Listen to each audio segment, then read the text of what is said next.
ഏറെ ആഘോഷിക്കപ്പെടുന്ന ഒരു തലമുറയാണ് ജെൻസികൾ. അവരുടെ ഇഷ്ടാനിഷ്ടങ്ങളെ, അവർ കൊണ്ടുവരുന്ന മാറ്റങ്ങളെ ലോകം ഉറ്റുനോക്കുന്നുണ്ട്. ഇങ്ങനെ അടിപൊളിയാണെന്ന് പറയുന്ന ജെൻസികളുടെ ബുദ്ധി മില്ലേനിയൻസിനേക്കാൾ കുറവാണെന്ന് പറഞ്ഞാലോ? അതെ, പുതിയ പഠനങ്ങൾ അനുസരിച്ച് ജെൻസിക്ക് മുൻ തലമുറയേക്കാൾ IQ കുറവാണ്.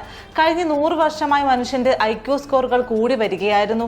നമുക്ക് ചുറ്റുമുള്ള ലോകം മാറുമ്പോൾ അതിനനുസരിച്ച് മനുഷ്യന്റെ യുക്തിചിന്തയും പ്രശ്നപരിഹാര ശേഷിയും വർദ്ധിക്കും.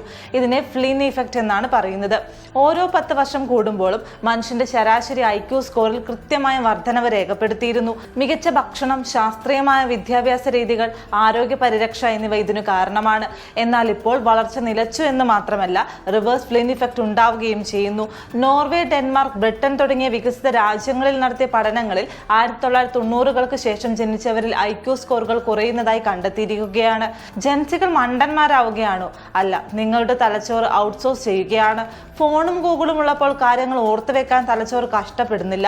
നമ്മുടെ ചിന്താരീതി തന്നെ മാറിയിരിക്കുകയാണ്. എന്തിനും ഏതിനും ഗൂഗിളും ChatGPT-യും ഒക്കെ ഉണ്ടാകുമ്പോൾ കാര്യങ്ങൾ ആഴത്തിൽ ചിന്തിക്കാനോ വിശകലനം ചെയ്യാനോ ഉള്ള ക്ഷമ പുതിയ തലമുറയ്ക്ക് നഷ്ടമാവുകയാണ്. ഇതിനെ ഡിജിറ്റൽ അംനീഷ്യ എന്നാണ് പറയുന്നത്.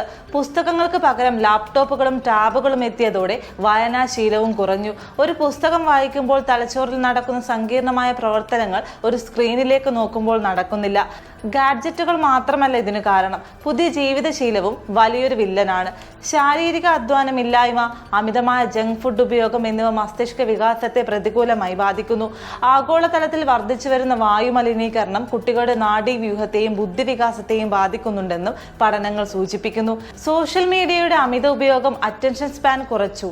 ഏതു കാര്യത്തിലും പെട്ടെന്ന് ബോറടിക്കുന്ന അവസ്ഥ ഉണ്ടാകുന്നു. പുതുതലമുറയുടെ ഡിജിറ്റൽ വൈഭവം ഏറെ പ്രശംസനീയമാണ്. എന്നാൽ ഇത് കാരണമുണ്ടാകുന്ന ഇത്തരം പ്രശ്നങ്ങൾ ഗുരുതരമായി കൈകാര്യം ചെയ്യേണ്ടിയിരിക്കുന്നു.